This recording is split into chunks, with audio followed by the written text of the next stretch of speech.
Buenos días, buenas tardes, buenas noches. Nos encontramos ahora con el mecanismo de transmisión de radiación. Vamos a estudiar cómo funciona y las ecuaciones que lo guían. Como ya mencionamos, la radiación es una forma de transmisión de calor sin necesidad de un medio que transfiera esta energía. Por ejemplo, la luz solar que llega a nosotros a través del espacio vacío nos provee de luz, nos provee de calor, provee de radiación para que las plantas puedan hacer fotosíntesis. Una estufa en la que vemos los leños brillando emite radiación y esta radiación calienta el ambiente. Y por último, el interesante balance energético de la Tierra como planeta entre la radiación que recibe y la radiación que emite y el debate acerca de si esto provoca o no el calentamiento global. Veamos algunos ejemplos, no sin antes recordar que muchas veces la radiación emitida por los objetos es invisible a nuestros ojos, por lo cual los objetos suelen retocarse o pintarse con colores para dar una idea de esta radiación. Aquí tenemos un objeto altamente emisor que parece estar emitiendo en rojo. Aquí tenemos una fotografía de lo que se conoce como el fondo de microondas del universo, que también ha sido pintada para que podamos reconocerlo porque no podemos ver las microondas. En este caso, una termografía de un niño donde las zonas de distintos colores representan zonas de distintas temperaturas, pero tienen que ser pintadas también justamente porque la emisión es en infrarrojo fuera de nuestro espectro visible. Y en este caso sí, un objeto cuya radiación podemos observar como son las brasas y el fuego. Veamos un poco acerca del mecanismo de transmisión por radiación. Tenemos un cuerpo caliente que emite radiación y la emite en todas direcciones. Y este cuerpo emite radiación aun cuando se encuentre en una cámara de vacío. Entonces podemos decir que este cuerpo emite radiación ya no en forma de materia, sino de ondas electromagnéticas. A veces los físicos hablan de fotones que producen este intercambio de energía y esta radiación puede llegar hacia los átomos o moléculas de otros átomos más cercanos o más lejanos. Como ya lo hemos comentado, todo cuerpo emite radiación si se encuentra por encima del cero absoluto y además esa radiación puede propagarse aunque no haya un medio que rodee al cuerpo. Pero si hay un medio que lo rodea, también se produce intercambio por radiación, aunque la tasa de transferencia es levemente distinta. ¿A qué estamos llamando espectro electromagnético de la radiación? En general, hablamos de ondas que pueden tener desde frecuencia baja o frecuencia alta. A la frecuencia baja se le asocia habitualmente una longitud de onda larga, a la frecuencia alta una longitud de onda corta, como vemos en el esquema. Y en general, cuando pensamos en términos microscópicos, cuánticos en realidad, a la frecuencia baja se le asocia una baja energía de las partículas que transportan la luz. Dentro de este espectro tenemos una serie de elementos que ustedes seguramente conocen: la luz visible, el ultravioleta, el infrarrojo. Si nos seguimos corriendo hacia las longitudes de onda más largas, tenemos las microondas, la televisión y por último la radio. Y en el espectro de longitudes más cortas o frecuencias más altas, nos encontramos con los rayos X, los rayos gamma. Y veamos qué tan extenso es este espectro. Cuando estamos en los rayos X o rayos gamma, estamos hablando de longitudes del orden de unas 30 veces el diámetro de un átomo. Cuando estamos dentro de la luz visible, estamos hablando de entre 400 y 700 nanómetros. Un nanómetro es 10 a la menos 9 metros, o sea que estamos hablando de longitudes pequeñas.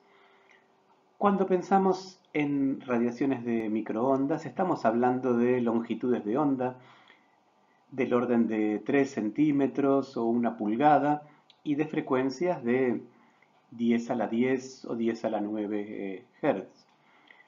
Cuando pensamos en televisión o radio FM, algo que recibimos diariamente, la longitud de onda se acerca ya al orden de los metros o decenas de pies, y ya en el orden de la radio AM podemos tener longitudes de onda que son del orden de varios metros, 50 o 100 metros.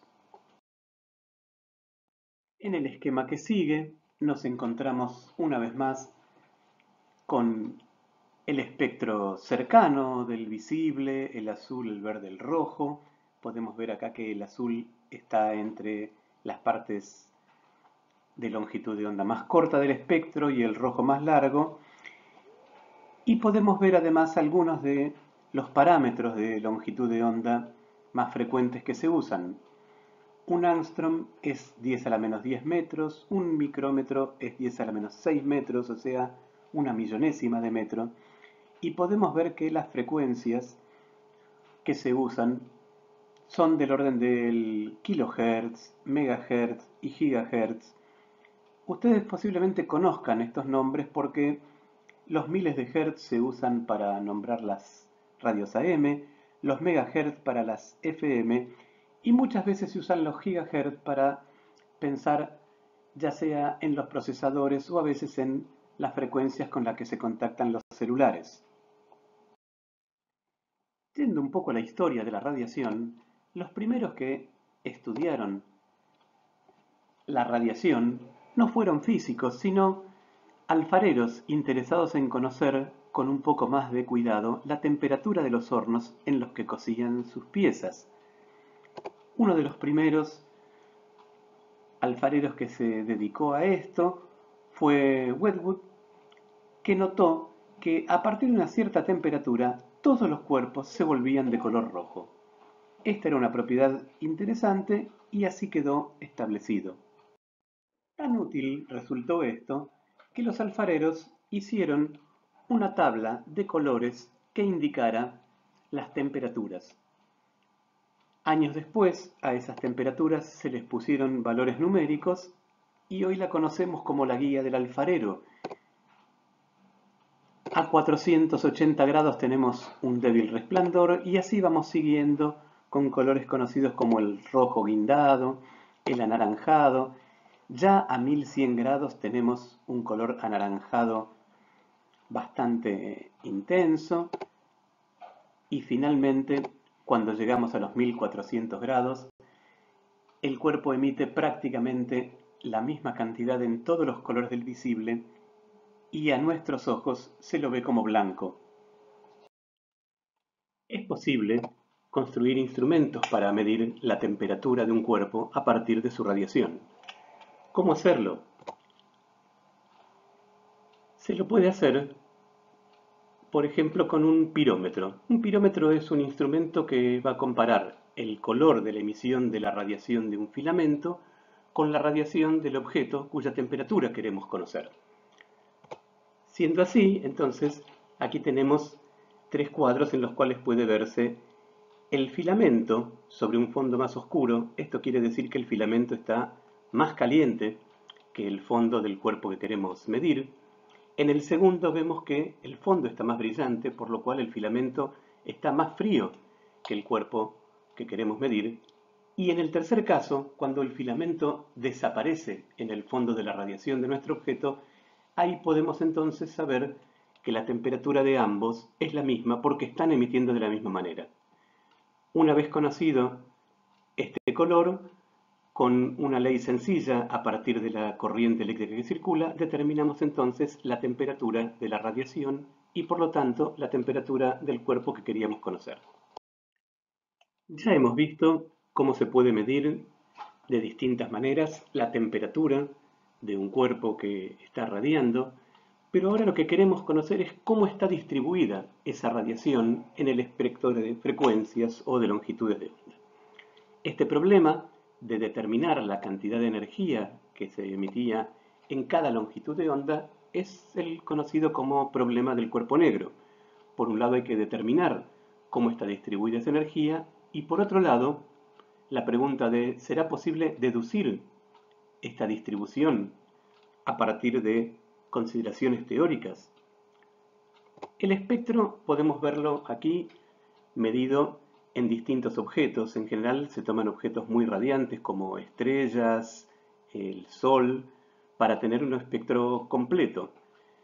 La curva es una curva difícil de describir, pero tenemos acá las expresiones que por supuesto ustedes no necesitan conocer, pero algunas de las propiedades de esta curva las vamos a analizar a continuación. La primera ley que vamos a ver es la ley de Wien. La ley de Wien dice que hay una relación entre la posición del máximo de radiación, como pueden ver ahí en el gráfico, y la temperatura del cuerpo. Fíjense que hay una línea roja que va uniendo los distintos picos de radiación y que a medida que la temperatura de los cuerpos desciende, la longitud de onda de ese pico aumenta. Wien enunció esta ley de esta manera. La longitud de onda correspondiente al máximo multiplicado por la temperatura absoluta del objeto o del cuerpo que está emitiendo da siempre el mismo resultado, en este caso una constante que es 2,89 por 10 a la menos 3, en este caso expresado en micrómetros por Kelvin.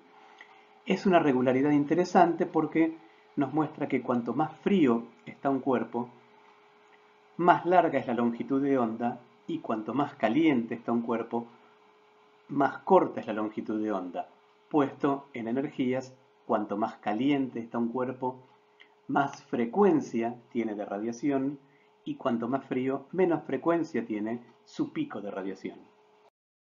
La segunda ley, que ya no se vincula con la posición de los máximos o su temperatura, sino con la energía total emitida, es la ley de Stefan Boltzmann.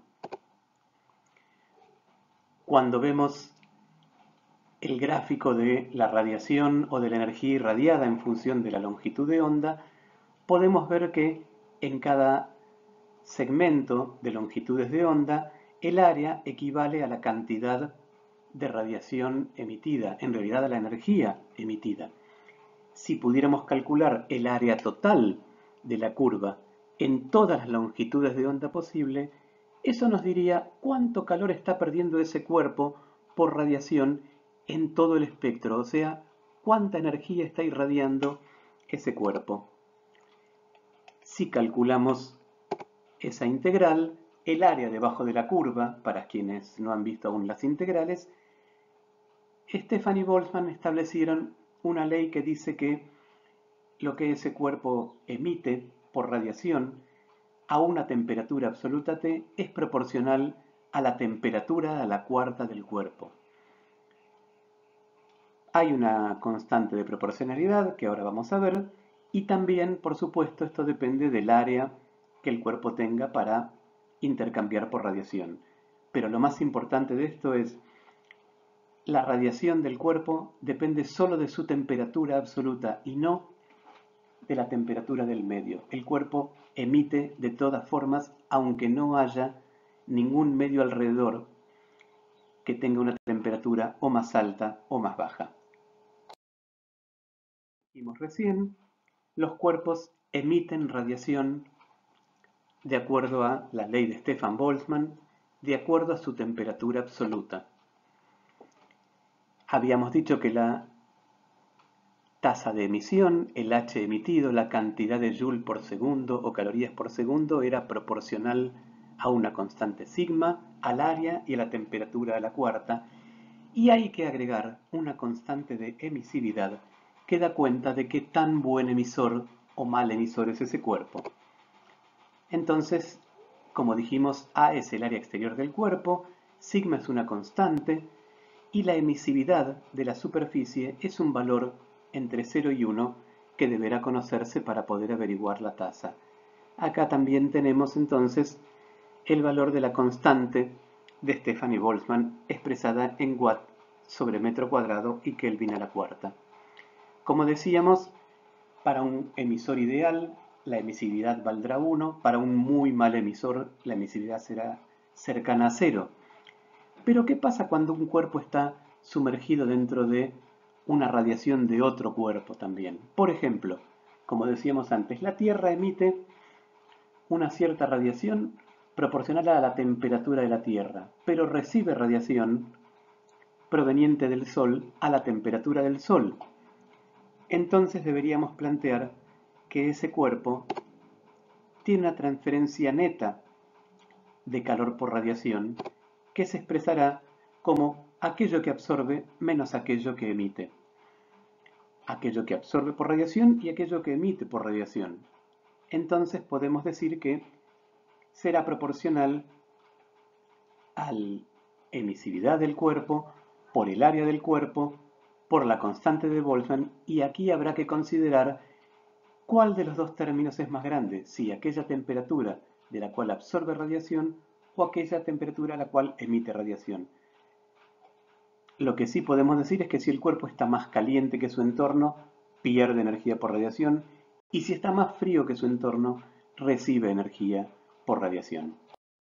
Veamos entonces, para terminar, algunos valores de emisividad de sustancias o materiales característicos que nos rodean.